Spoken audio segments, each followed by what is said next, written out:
धूप की महक और शंखनाद की गूंज के बीच एक नन्ही सी बच्ची पूरे भाव से पूजा करती नजर आती है। नमः शिवाय के मंत्र वातावरण में गूंजते हैं और पूरे परिवार की निगाहें उसी मासूम पर टिक जाती हैं। माहौल एक अलग ही आस्था से भर जाता है।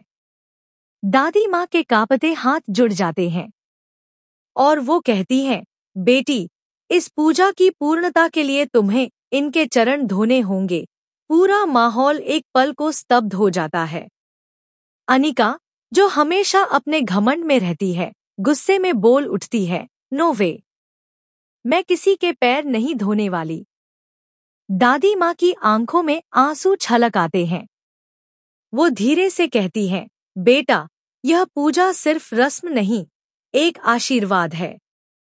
तेरी छोटी बहन के लिए है। अगर यह अधूरी रह गई तो सारा कर्म निष्फल हो जाएगा। पर अनिका अपनी जिद पर अड़ी रहती है। तभी पीछे से एक शांत लेकिन सख्त आवाज आती है, अनिका, किसी के चरण धो देने से कोई छोटा नहीं होता। अगर दादी के लिए नहीं तो अपनी बहन के लिए ही सही, ये कर दे।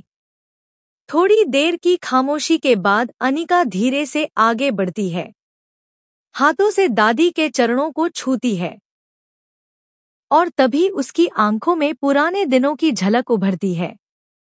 बचपन, संस्कार, रिश्ते, सब कुछ आंखों से होकर दिल तक पहुंच जाता है। हल्दी और कुमकुम से सजती पूजा पूरी होती है। सभी आशीर्वाद देते हैं, लेकिन इस पूजा में छिपा है एक बड़ा रहस्य। दादी के कानों में कोई धीरे से कहता है, आपकी बड़ी पोती जल्दी वापस आने वाली है। सभी हैरान हो जाते हैं।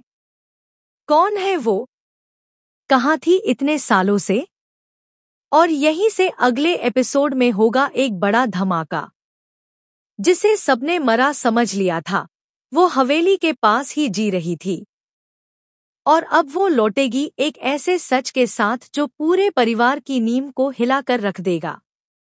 वही बच्ची अब सबकी किस्मत बदलने वाली है। लेकिन उससे पहले इस हवेली में उठेगा एक तूफान जो रिश्तों की असली पहचान कराएगा। कौन है सगा, कौन है दुश्मन, सब सामने आ जाएगा। तो इस अनसुनी और अनकही कहानी का असली सच जानने के लिए हमारे चैनल को अभी सब्सक्राइब करें और नीचे कमेंट में यस जरूर लिखें, क्योंकि असली भूचाल अब आने वाला है।